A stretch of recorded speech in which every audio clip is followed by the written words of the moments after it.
એક બાદ સ્વાગત આગળ વાત કરીએ તો કોલકાતામાં મેડિકલ કોલેજની રેસિડેન્ટ તબીબ પર દુષ્કર્મ બાદ હત્યા કરવાની ઘટનાના દેશભરમાં ઘેરા પ્રત્યાઘાત પડ્યા છે। રેસિડેન્ટ ડોક્ટર્સ હડતાલ પર ઉતરી ગયા હતા। 6 દિવસ બાદ આ હડતાલ સમેટાઈ હતી। આ સાથે રેસિડેન્ટ તબીબોએ સુરત સિવિલ સુપ્રિન્ટેન્ડન્ટ સહિતના તંત્રના અધિકારીઓ સાથે બેઠક કરી પોતાની માંગણીઓ મૂકી હતી, જે પ્રમાણે સિવિલ વહીવટી તંત્ર દ્વારા કેમ્પસમાં સીસીટીવી અને બ્લેક સ્પોટ પર લાઇટ વધારવામાં આવશે।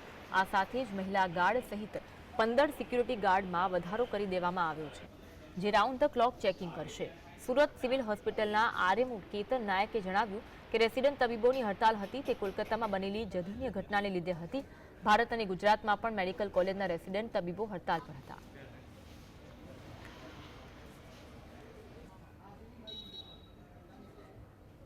કોલકાતામાં થયેલા ડોક્ટર પર રેપ બાદ હત્યા મામલાને લઈને સમગ્ર પડઘા ગુજરાતમાં પડ્યા હતા અને સુરત સિવિલ હોસ્પિટલ ખાતે પણ લાંબા સમયથી રેસિડેન્ટ ડોક્ટરો દ્વારા હડતાલ યથાવત રાખવામાં આવી હતી, પરંતુ આજ રોજ હડતાલ સમેટાઈ ગઈ છે। અનેક માંગણીઓ તેમને સિવિલ હોસ્પિટલ તંત્ર સમક્ષ મૂકવામાં આવી હતી અને તે તંત્ર દ્વારા પણ તેમની માંગણીઓ પૂર્ણ કરવામાં આવી છે। કઈ કઈ માંગણીઓ હતી તેને લઈને આપણે વાત કરીશું આરએમઓ કેતન નાયક સાહેબ જોડે।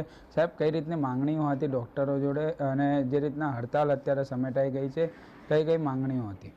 ડૉક્ટરોની જે મુખ્ય માંગણી હતી કલકત્તા ઘટનાના સંદર્ભમાં કે એમને જે પ્રોટેક્શન એક્ટ જોઈતો હતો એમાં તો સમય લાગે એમ છે અને સુઓ મોટો કરીને સુપ્રીમ કોર્ટે મેટર અર્જન્ટ હાથ ધરી છે, એટલે એ બાબત તો આપણા સ્થાનિક કક્ષાએ જે કંઈ થઈ શકે તે ઉપર રજૂઆત કરવા સિવાય બીજું કંઈ થઈ ન શકે। બાકી જે સિક્યુરિટી ગાર્ડ વધારવાની વાત હતી એ 10% ધોરણે 15 સિક્યુરિટી ગાર્ડનો તાત્કાલિક ઓર્ડર કરવામાં આવ્યો, જે ટ્રોમા સેન્ટર અને ઇમરજન્સી વિભાગમાં કાર્યરત રહેશે।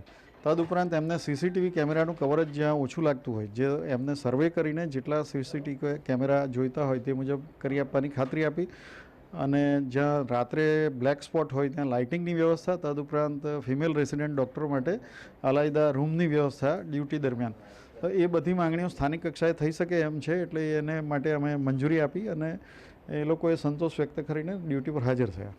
સંપૂર્ણ સિવિલ હોસ્પિટલની અંદર કેટલા સીસીટીવી કેમેરા છે અને સિક્યુરિટી ગાર્ડ કેટલા છે? 600થી વધુ કેમેરા છે અને લગભગ 167 જેટલા સિક્યુરિટી છે અને એમાં 15 સિક્યુરિટી ગાર્ડનો વધારો કરવામાં આવ્યો, ત્રણેય શિફ્ટ મળીને।